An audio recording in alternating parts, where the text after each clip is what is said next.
Good afternoon, and thank you all for joining us today to learn about the historic Cornwall Iron Furnace in Lebanon County. Originally built by Peter Grubb in 1742, and later acquired, renovated, and operated by the Coleman family in the 1800s, the Cornwall Iron Furnace, blast equipment, and related buildings still stand as they did over a century ago. Visitors can explore the rambling Gothic Revival buildings where cannons, stoves, and pig iron were cast, and where men labored day and night to satisfy the furnace's appetite for charcoal, limestone, and iron ore. I'm honored to introduce our speaker for today's program, Cornwall Iron Furnace Site Administrator Michael Emery, who manages the overall operations of Cornwall Iron Furnace. Michael has also worked at the Daniel Boone Homestead, Landis Valley, and Conrad Weiser Homestead. After Michael's presentation, we will take a look at some historic items from the State Library Rare Collections with Rare Collections librarian Michael Lear, and we will hear what further reading you can find at your local library with a resource list provided by librarian Kathy Hale. So now I will turn the program over to Michael Emery. Thanks for joining us today, Michael. Let me unmute myself. It works better that way. So thank you very much, Ellen. And you did such a great job talking about Cornwall Iron Furnace. You did most of the talk. It was a really good job. So thank you. So let me go ahead and I will share my screen. Okay, can everyone see the screen? Thumbs up? Okay, very good. Thank you. So let's go ahead and we'll get started.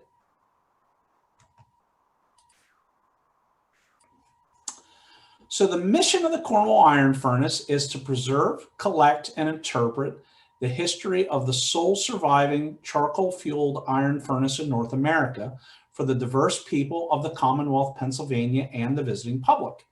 The Cornwall Iron Furnace is administered by the Pennsylvania Historical Museum Commission and is actively supported by the Friends of the Cornwall Iron Furnace, which is a nonprofit community-based organization. So that is the mission statement of the museum. I felt that that's important to get out there so that you know why we're here and why we exist. So like Ellen said, we are located in Cornwall, Lebanon County, Pennsylvania, kind of on the edge of southeastern Pennsylvania and central Pennsylvania, located very close to the border with Lancaster County. In the 18th century, when the furnace was founded, this was Lancaster County, and then it became Dauphin County, and then eventually Lebanon County. So before we really get started on talking about Cornwall Iron Furnace, I just wanted to get these three terms of furnace, forge, and foundry. Just some very brief definitions, because oftentimes these get used interchangeably, but they are slightly different operations. So we're talking about today Cornwall Iron Furnace. So a furnace is a building or an industry where a product is smelted from ore. So this is taking it from, the material that's taken out of the earth, put under heat, and then separation happens that way. A forge, the most famous one that we have here in Pennsylvania, of course, is Valley Forge, was a location that was just further along in the process where iron, wrought iron, was made from taking cast iron and hitting it with a very heavy hammer and heating it. So it's that heat and pressure that then makes this cast iron into wrought iron. And then a foundry. So a foundry typically takes already made material like iron, and then it's cast into a finished product. So again, because those oftentimes get used interchangeably, but they are slightly different operations, I wanted to put out what each one of those does. And we'll talk certainly about two of them during the talk today. So we're really going to do a talk that has two parts. The first part, we're going to talk a bit about the Cornwall mine, which is not part of our historic site. Our historic site is a 5-acre property, which really includes the furnace and some support buildings around it. The mine was a much larger property and is today, much of it is privately owned. We're going to talk about the mine, but then also talk about the furnace. So the Cornwall mine operated really from the late 1730s up until 1973. It was the largest iron ore deposit in the United States. And over the history of that mine, which is a very long history, particularly for a mine, it yielded 106 million tons of iron ore, which is a tremendous amount. And it also yielded copper, both in its native state and then also uh, as a mixture within some of the other material that was here, uh, gold, silver, and also cobalt. And a lot of these things, the gold and silver appeared in very minute, very trace amounts. So they never found gold nuggets here at Cornwall. But because they had that 106 million tons of iron ore, since there was just a little bit of gold and silver in each one of those tons, they were able to bring that out in other processes. And it was significant amounts. In the mid 20th century, for example, oftentimes they would get hundreds of ounces of gold and thousands of ounces of silver out of the mine per month. Now, the map that you can see here, and the map, and you can see my cursor, everyone, you can see the cursor that's moving on the map. Okay, all right, thank you. So if you can see my cursor, where I'm circling right now, that's the furnace. In this area that you see here that I'm going over right now, this was the mine. In these areas that you can see, this is what mining looked like when this map was first made in 1873. And the iron deposit was really an iron deposit that was made up of three hills. To the right, you can see the largest of the three hills that got the very unique name of Big Hill. Much of that still stands today. Only the center part of that had been mined out. Then you had Middle Hill, and then also Grassy Hill. Those two hills today are largely gone. They were completely mined out of existence. And over Grassy Hill and Middle Hill today sits a roughly 70-acre lake. That was the result of a large open pit mine that developed over the life of the mine and then eventually filled with water.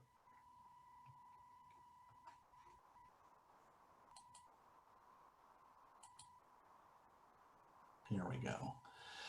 Now, this is one of the earliest photos that we have of the mine. And this is an early photo of how really most of the time, this was the way that mining happened during the 18th and a great part of the 19th century. You'll notice that this was more like a quarrying operation than what we consider a mining operation.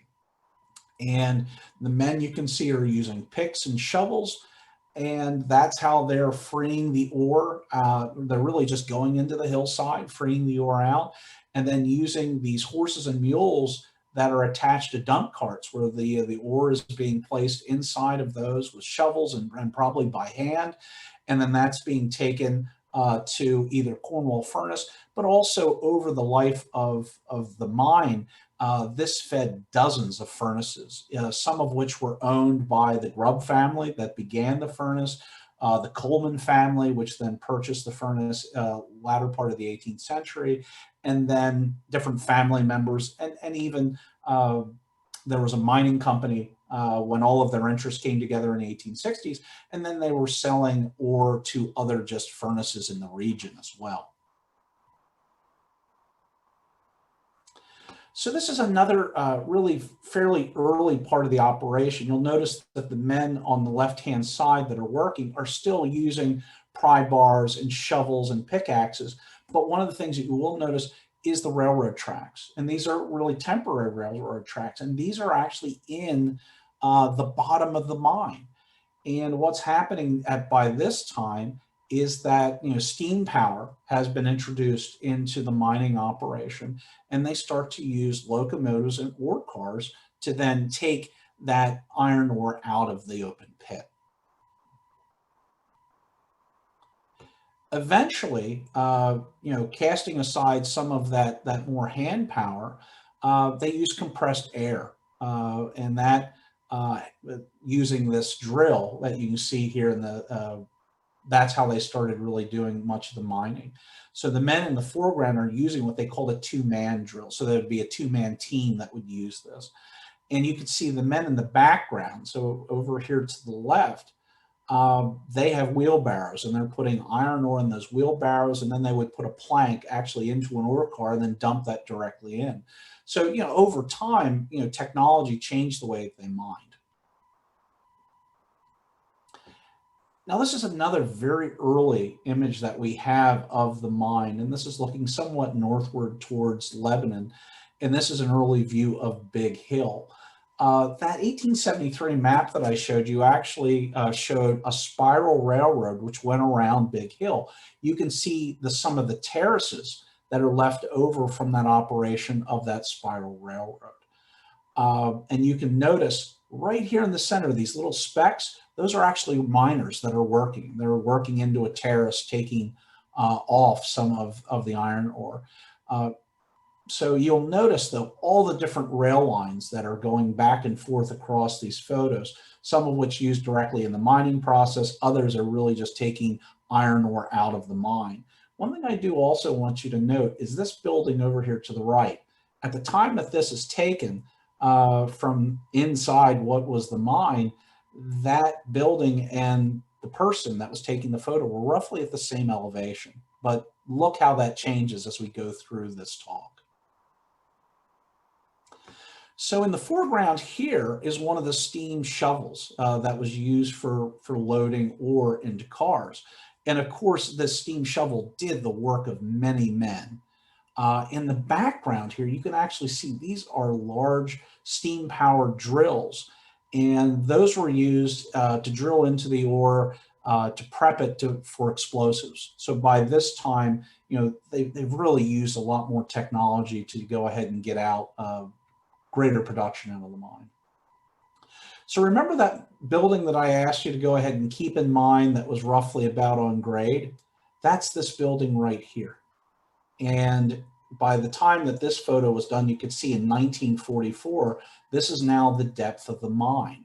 So that that additional use of technology allowed for more ore to be taken out of the mine, but this then created other issues. It became more difficult to use locomotives because of the steep grades. So eventually, the picture that you can see over here on the left is of a hoist. So then they started actually loading iron ore into these, what they called skips. They were cars that would then go up this hoist, and that allowed the ore to come out. Again, you know, one technology solves one problem, but oftentimes then we'll go ahead and create another one. So this is an image from 1951 and is of a side dump truck, which is dumping iron ore into a pocket that also had a skip in it. And that was how it brought ore out of the surface. So you could see, you know, as time progressed, you know, so did the technology that was being used here in the mine. So this is another piece here. So we had an open pit mine here at Cornwall, but we also had two underground mines. So as the open pit became deeper and the space at the bottom of the open pit mine became smaller, in 1921, an underground mine was begun. The idea was to dig actually under the open pit. And this was, again, the first of two underground mines at Cornwall. And this was done after Bethlehem Steel had acquired the majority interest of the Cornwall mine from the descendants of the Grubb and the Coleman families and their subsidiaries over the years. So just like on top of the ground in the open pit mine, you had much of the same thing that was being done underground, though of course it came with its own challenges. Primarily the removal of water was a major one that they had to deal with. But here you could see two men operating a very similar looking two-man drill to drill into the mine. And also this is actually a small locomotive that's operating underground, which is then taking iron ore out and then eventually would be brought to the surface. Now, this is a great aerial image of the extent of the mine in 1964. So this is just 9 years before the mine closed. So you'll note that this big hole here is the open pit. This was Big Hill. This is now all waste rock, actually, that's been dumped into an area that had been fully excavated, mainly in the 19th and early 20th century. The Cornwall Iron Furnace is this little building right here. Cornwall Manor Retirement Community over to the left. The number 3 mine was located here. The number 4 at the top. There was a concentrator plant by this time, and then also workers' housing. This to the bottom left was Bird Coleman Village, still standing today. To the right, most people would know this village, which is Miners Village. At one point, this was also Old 322, which ran through the property, now since bypassing the entire piece. Now that view from 1964 is very different from this view. So this is what Cornwall Iron Furnace and the surrounding area, how it looked in 1800. The picture over to the left is of Robert Coleman. You can see at the very bottom in the legend of this map that it says Cornwall estate or the property of Robert Coleman Esquire. So this map is very detailed. And it has a couple of insets. To the upper right is an inset that shows the mansion, which is this building right here on the property. It shows the furnace itself, which is here on the property, and it even shows the casting arch. So that would have been inside the furnace. But you can see where mining was done. That's the brown that's here. You can see small little farmsteads. This is where workers were living. You can even see access roads. I'll show you that in a little bit better detail. And even the waterways, because of course this is a little water-powered operation. And we'll talk about why that was necessary in a little bit as well.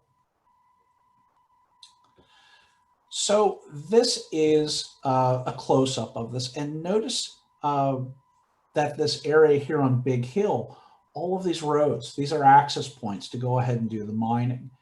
So in the early days, again, all done with pick and shovels and horses and dump carts, and that was bringing the ore. You can see it's relatively close proximity to the furnace.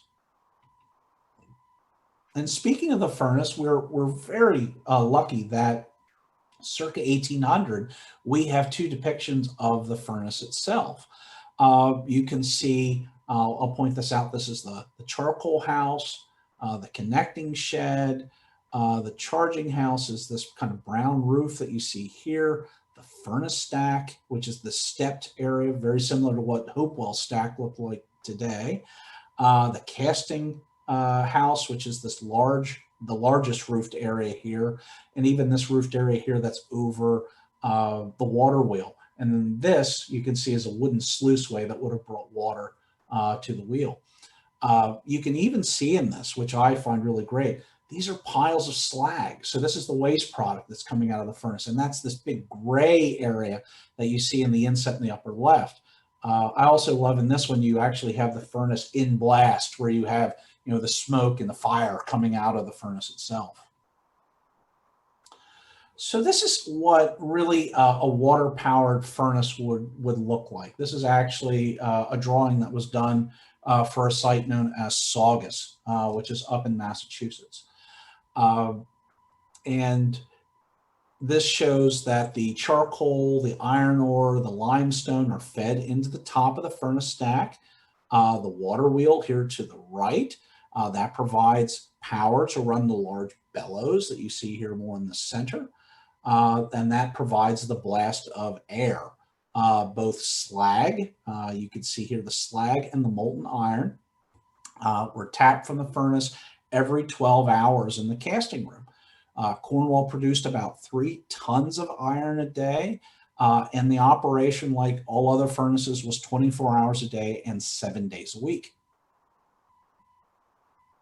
So this is what Cornwall Iron Furnace looks like today. So compare this in your mind to the drawing that we just saw, and quite a bit has changed. So our building today largely dates to the mid-1850s, when the Gothic Revival style of architecture was popular. This is the most complete cold blast iron furnace in North America. And that is really the major significance of Cornwall. So you can see that I have labeled on this the casting house, and we'll see the insides of these spaces as well, the furnace stack, and this area here where the blast apparatus is located. So here, this shows the building from the other side, kind of 90 degrees of which we were just looking at it. And this side of the building faces the Ironmaster's mansion. So note, again, that casting house, which we saw the front of, the furnace stack, which is largely hidden by the next piece, which is the charging house, and the connecting shed. And the connecting shed was important because it kept the fuel, which was charcoal, dry during transport to the furnace. So this is the front and the rear of the charcoal barn. The furnace burned about an acre of forest per day. And that had to, of course, be made into charcoal, which was stored in this building. The charcoal barn held about 100 days worth of fuel.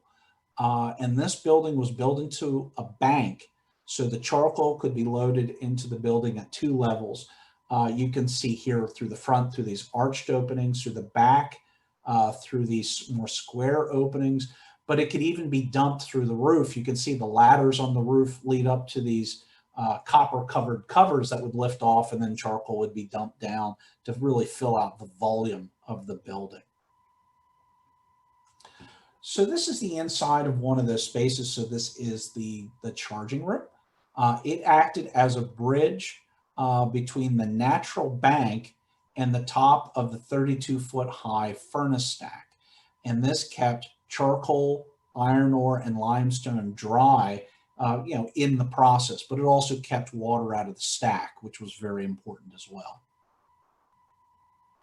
So those ingredients would be placed near the charging hole and then pushed into it from a little bit of a distance. Again, this is going to be exceedingly hot, somewhere between 26 and 2800 degrees in order to get the iron ore to melt. So, sometimes distance and shielding are the only things that you had to keep yourself from the heat. So the cutaway on the left shows the layers of material that went into the stack. Again, that's the charcoal, the iron ore, and the limestone. Now, charging the furnace happened about once an hour. And that was 24 hours a day, 7 days a week for about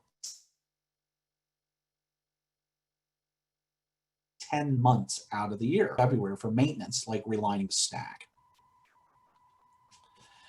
These are the blowing tubs, and they produced the air that was needed to make the charcoal burn hot enough, again, between 26 and 2800 degrees, and that would smelt the iron ore. The blast apparatus that we have here is an exceedingly rare survivor. That's, again, one of the things that makes this so important, again, is because the rare survivability of this type of equipment. So air went from the blowing tubs through a large pipe at the top of the photo that you see. And then it went into 3 other pipes that took air to 3 different sides of the furnace.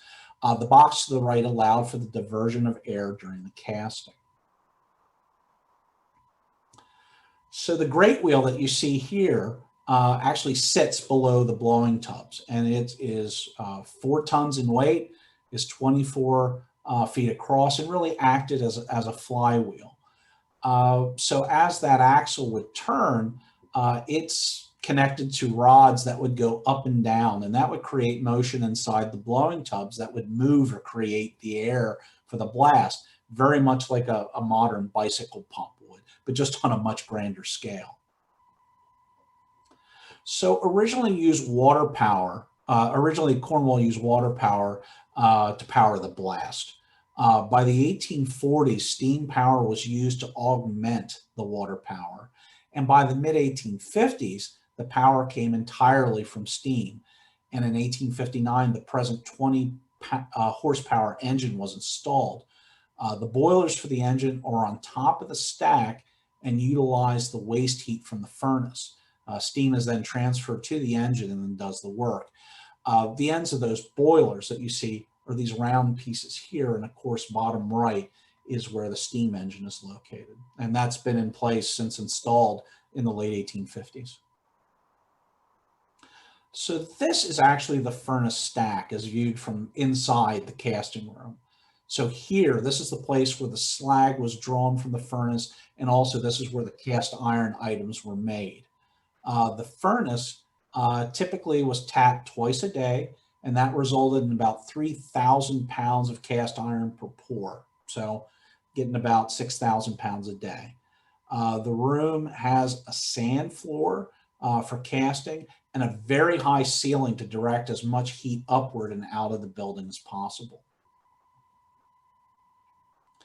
So this is an engraving from the 1780s of the Coalbrookdale furnace in Shropshire, England. This is showing an evening pour where the men are illuminated by the glowing molten iron. The guttermen are moving the iron along the gutter and into the molds that made cast, the molds that are making the cast iron on the floor. So the ingots that they're making is what we commonly call pigs, and we'll talk a little bit more about those. So pigs are one of the main products that you would get at most iron furnaces. In the photo that we have here, this is from about 1910, and the men here are stacking pigs, not made here at Cornwall, but at the Robisonia furnace. Now, Robisonia had miners at Cornwall and used Cornwall ore to make their iron. But note how the men are dressed. They have these aprons, they have these leather pads that are there to protect their hands. The pigs were rough because they were being cast in a real rough sand. And pigs, again, were one of the major products at Cornwall. So if you see, I just brought up a page from the 1770 blast book, and it shows the tonnage of pigs made by David Short. On May 10th, 1770, David was credited for making 21 tons of pigs in about a 6 to 7 day time period. And that seemed to be fairly typical by looking at the blast book at this period. So pigs needed to be further refined to really be made useful. So this is actually an illustration of a water-powered forge. So right here in the center, that's the heavy forge hammer head that the water power would actually lift this up and then drop it. This is a man who has a pig that has been heated in the forge that's here. So they're taking this heated piece and then this heavy, about 500-pound hammer is dropping on top of it. So the forge would transform the cast iron into wrought iron. So part of the Cornwall operation was Hopewell Forge, not to be confused with Hopewell Furnace. And this Hopewell Forge was located on 322 west of Brickerville, Lancaster County, near the Hammer Creek, thus its name. You can see here in this 1765 to 1767 account book of Hopewell and Cornwall, you can see here that's listed sale of bar iron. So that's iron that's been processed now from a pig and being made from cast iron into these wrought iron bars. Those would then be sold off to blacksmiths and they would make things out of that iron. So stoves were another item made at Cornwall in the 1700s. The photos show an early style wood burning stove favored by the Germans that we refer to as a 5-plate or a jam stove. It was made of 5 plates of iron. That's where it gets its name. So you can see how it was used by the illustration that we have here on the right-hand side, that this was built into the back of an already existing fireplace. The stove on the left is the only known one of these types of stoves that's still in situ. And it's in a historic house museum in Frederick, Maryland called Schifferstadt. Now, this is the type of stoves made at Cornwall, but this was not a stove made at Cornwall. Now, however, these stove plates were made at Cornwall in 1752 when the furnace was leased out to a group of investors. One of the investors and a person who was running the furnace at the time was a man by the name of Amos Garrett. If you look right here on the left stove plate, there's his name actually cast into the plate. So this is another stove plate that was made at Cornwall. It was made in 1765 when the furnace had returned to the Grubb family after the end of that 20-year lease. Now, during the lease, Peter Grubb, the founder of Cornwall, had died. So this was made when his sons, Peter and Curtis, had taken over the operation. So this plate dates somewhere between about 1765 and about 1775. And all these plates are on display at the furnace. So while most of the iron made at Cornwall was made into pigs, there were just many other things that were made here. On the left-hand side is a page from the 1773 blast book. And here are some of the things that they made. You can see all the different types of stoves that we're making, fuller's plates. This is for a fulling mill, firebacks, window weights, forge plates. So these are pieces made for a forge, bits, braces, grates, griddles, different types of bars. And you can see in 1769 and 1771, the blast book also lists things as pots, kettles, anvils, flat irons, Franklin stoves, mortars, bells, steel yard peas, that's a weight for a scale, handware, which I'm not sure, or pot cheeks, which I'm not sure what those are, and sows, which are these large centerpieces of the casting process. So this is a page, a full entry page from the 1773 blast book. And just a couple of things to note. Here is the line that says forge plates. And you can see that on this day, it would be the 14th of, I believe it's October, that's there, 1773, that 3 of these had been purchased. And if you look at list who had purchased it, this was purchased by Henry William Stegall for his forge. Now, Stegall owned the nearby Elizabeth Furnace at Brickerville, but his forge, which was known as Charming Forge, was located near Womelsdorf, Berks County, Pennsylvania. And this image is of what the forge looked like shortly before it was demolished in the 1890s. So a fairly rare item that was cast at Cornwall was the famous Franklin stove. In the 1773 blast book, it shows 2 of them that are being cast in December at the cost of £5 each. To the right is an illustration of all the different pieces that would have to be cast for that stove, and thus the relatively high price for that item. So other specialty items were cast at Cornwall Furnace during the early period of the American Revolution. At that time, Cornwall produced naval guns. You can see 42 naval guns I have up there, and all kinds of different shot and shell for the war. Tons and tons of material that were cast.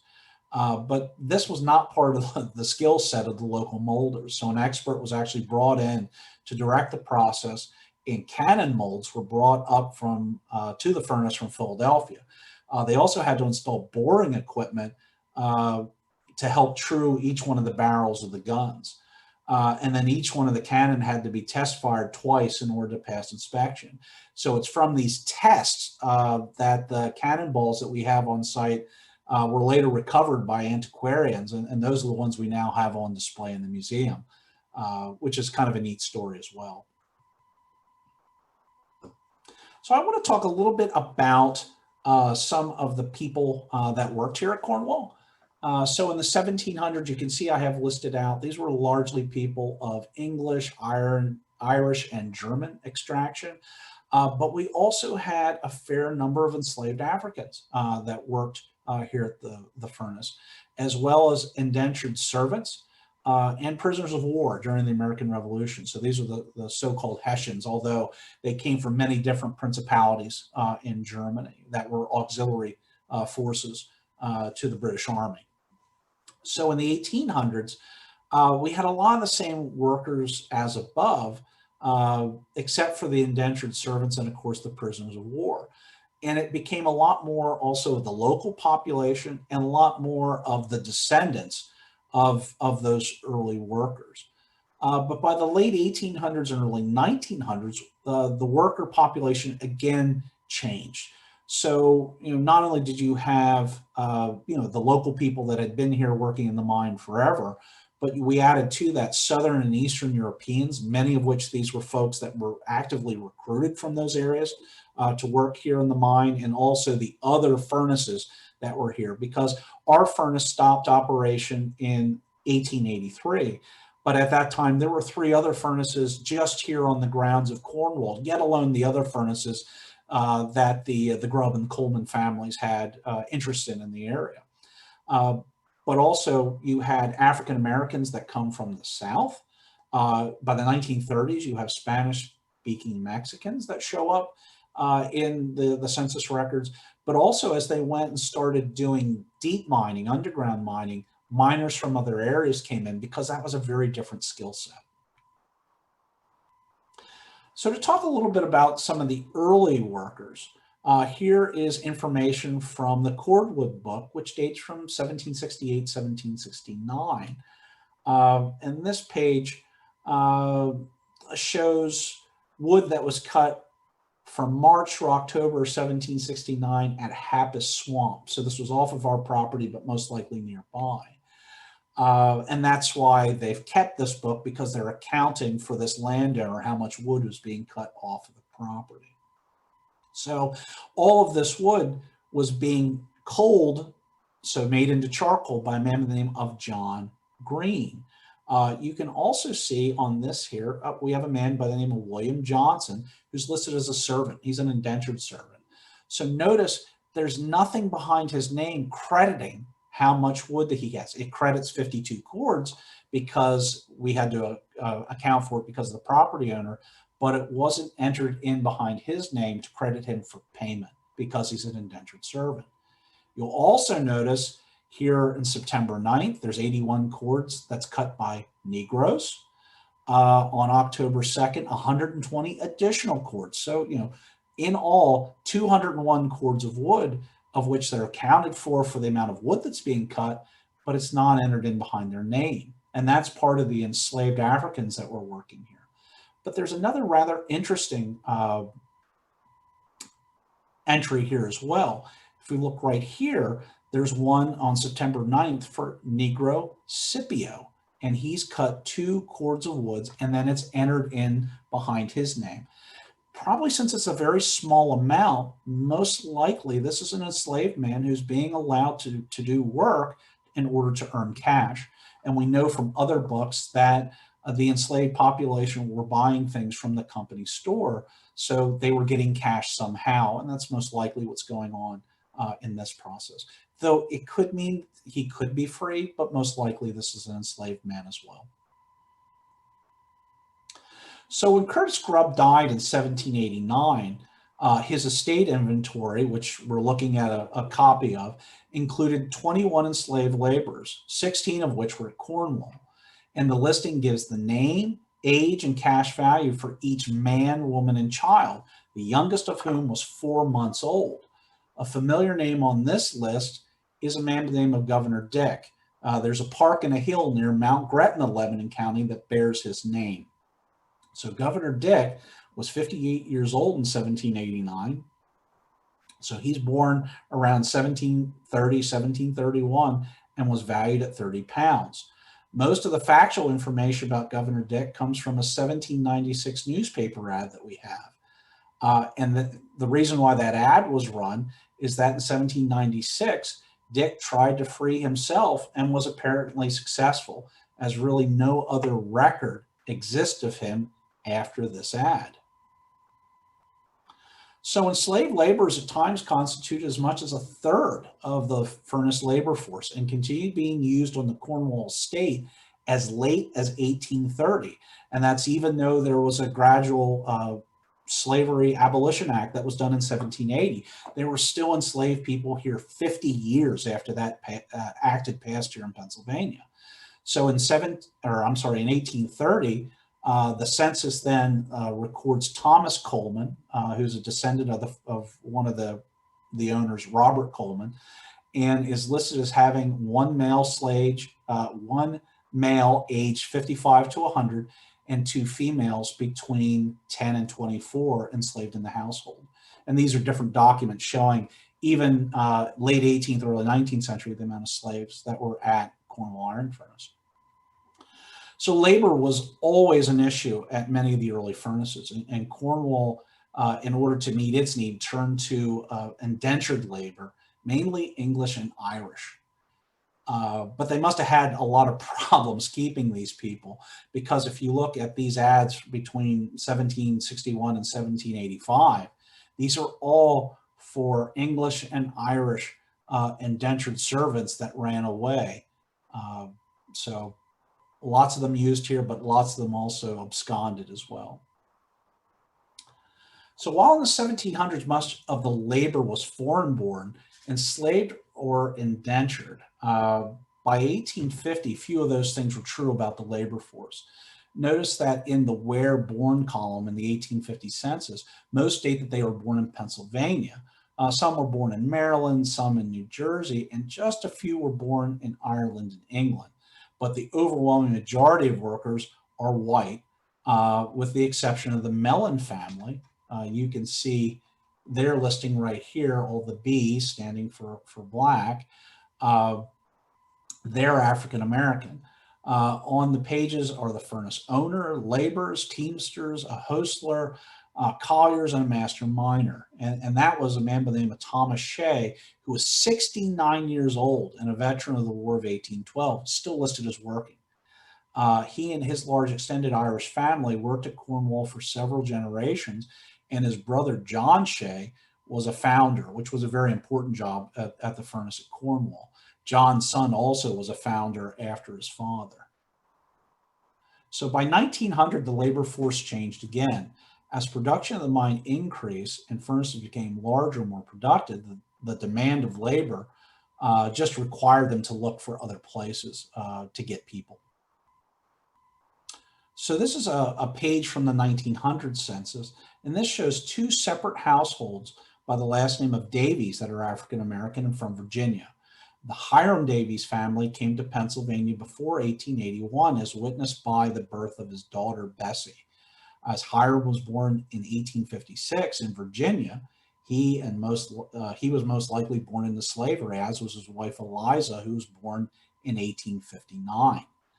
The Davies family was part of a mass migration of African Americans who left the rural South for jobs in the industrial North, particularly after Reconstruction ended. So this page from the 1900 census shows another mass migration, one from Southern and Eastern Europe. Note the section marked with an arrow that asks about citizenship and migration. So right here. None of these workers or their families were in the country 10 years before. Most of these workers are described as either miners or laborers in a blast furnace. This page of the 1900 census again shows many recent immigrants from the Austro-Hungarian Empire, most of which are Hungarian, and also from Italy. None were in the country more than 10 years before. Many are single men living in a boarding house. Some would later send for their families when they became established. Almost all of them are classified as laborers. So where did the workforce live?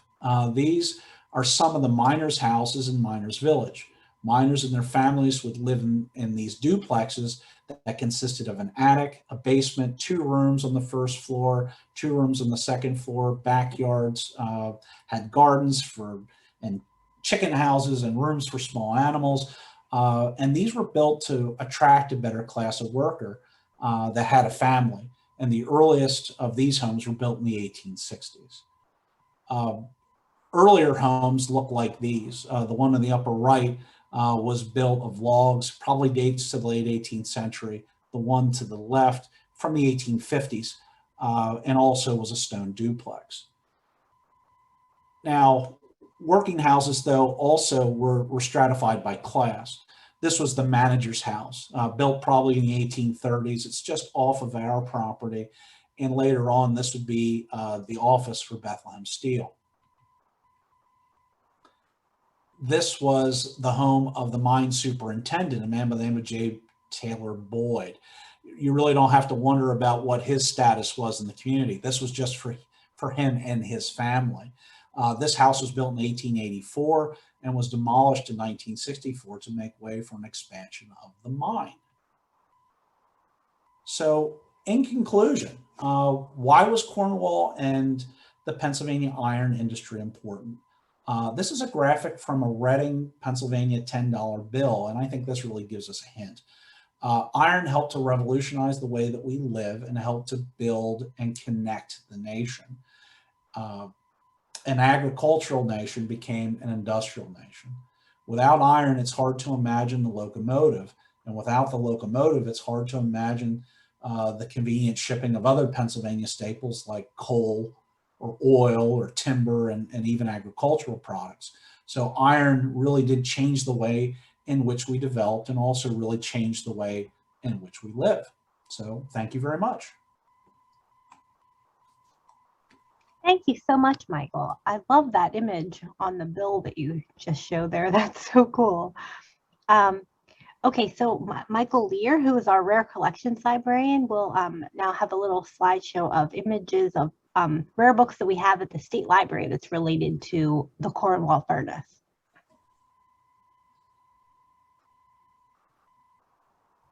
Can you see the screen? Yep. Okay. Yeah, I'll try to be quick through this. So just wanted to show some rare materials, some primary sources of interest to the iron industry in Pennsylvania that we have available here in the Rare Collections Library at the State Library of Pennsylvania. Let's see.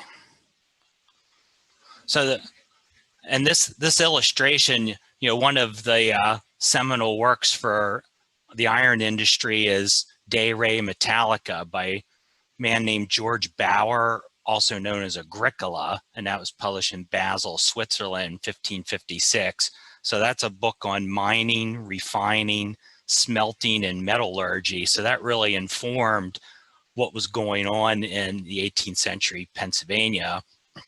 This book that compiled all that expertise into one place. And we don't have an original, but we have a translation. It was originally in Latin, and the English translation was actually done by Herbert Hoover and his wife before he was president of the United States. And so we do have a copy of we do have a facsimile with the Hoover translation. But so the types of materials we have are histories, directories, industry reports, prospectuses, addresses or speeches, and legal cases. This is a sampling of what we have. Of course, there might be other types of material available in other libraries. So here's a introduction to iron making, coal mining in Pennsylvania, history. And you can see on the right that talks about the development of the Cornwall ore.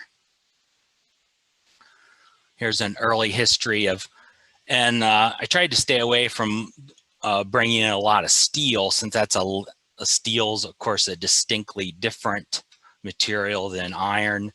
But this is of such good local interest. This is the Pennsylvania Steel Works in what is now Steelton, and it was a Bethlehem steel plant at one point, and then it's still in operation making railroad rails.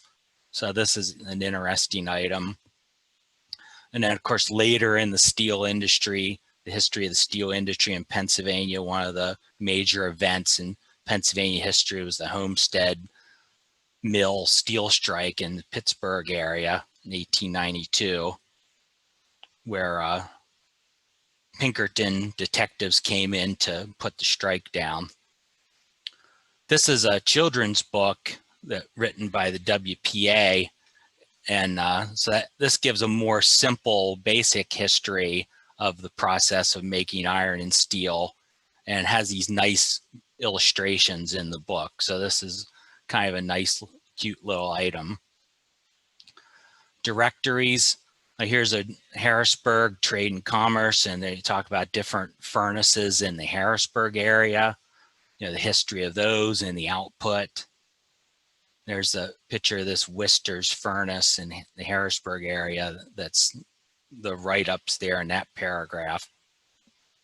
Industry reports, the Iron and Coal Association of Pennsylvania. So some of these, potentially some of the statistics that were compiled that Mike showed us in those ledgers potentially some of those handwritten statistics may have made their way into a published materials such as this. So you can see that I think Cornwall's listed here, Lebanon County, Coleman's Estate, Colebrook, and Cornwall. So there's other data in that as well. And then here's another example of industry reports with compiled statistics or information about. So if you're really into iron furnaces, this is a rich source to confirm their existence and their output and different types of details. And then again, here's a close-up of that last page that has Lebanon, Cornwall's talked about there. Prospectuses, this was published in New York, so it was intended for investors for founding an iron company in the Johnstown area, so 1852. And of course, later they did develop iron industry in Johnstown. And this is shows the location of the availability of iron ore and coal near the city of Johnstown along the Conemaugh River, and how the Pennsylvania Railroad was conveniently located. So that's enticing investors because of everything situated in that one spot, which would increase profits. And this is an address by Simon Cameron to the Senate talking about the iron industry in Pennsylvania. So these addresses are sometimes called memorials, where they're kind of emphasizing or advertising the industry, and probably lobbying for different laws, United States laws and protections and things like that. And then here's a legal case, between the Coleman and the Grubb heirs, of the splitting up or partitioning the allocation of parts of the Coleman estate and the Grubb estates and who owns what. So there was some sort of legal conflict in this case that we have this pamphlet. So that's all I have. And so I'll pass on to Kathy, who will talk more about the general resources available in the library.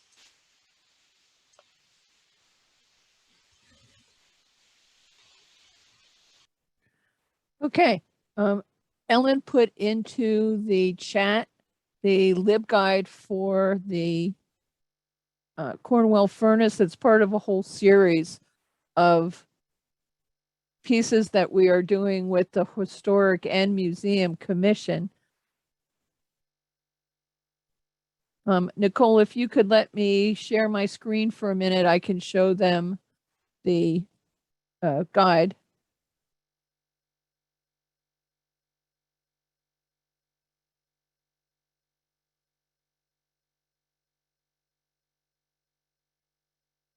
Well, in the interest of time, since we only have 5 minutes left, if you go to the LibGuide, there's lots of different things on how to, about the iron industry in Pennsylvania. There are some things for students as well. There are also, if you're interested in the actual geology of the Lebanon and Lancaster County area,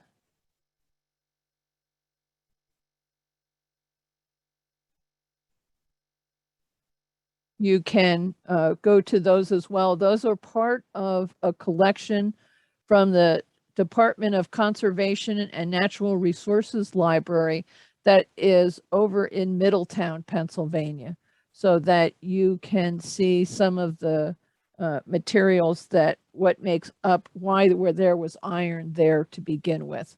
We also have quite a few, some pictures for kids to color if they'd like to do something like that. Michael has also put in some different search terms. Michael, if you could go up to the area that talks about digital content. Kathy, you should be able to share your screen now. Sorry, I am having technical issues. That's okay. Michael has it up so people can see it. so that people can see that there are different things available from the Pennsylvania Historic and Museum Commission. This is a database of different objects that have been collected by the Historic and Museum Commission. So that if you just search for Cornwall Furnace, or it's that second link over on the left-hand side, you can see specific things about the Cornwall Furnace that have been collected by the Historic and Museum Commission. I thought this was pretty neat to look through some of the things that they had available that they had put in digital form.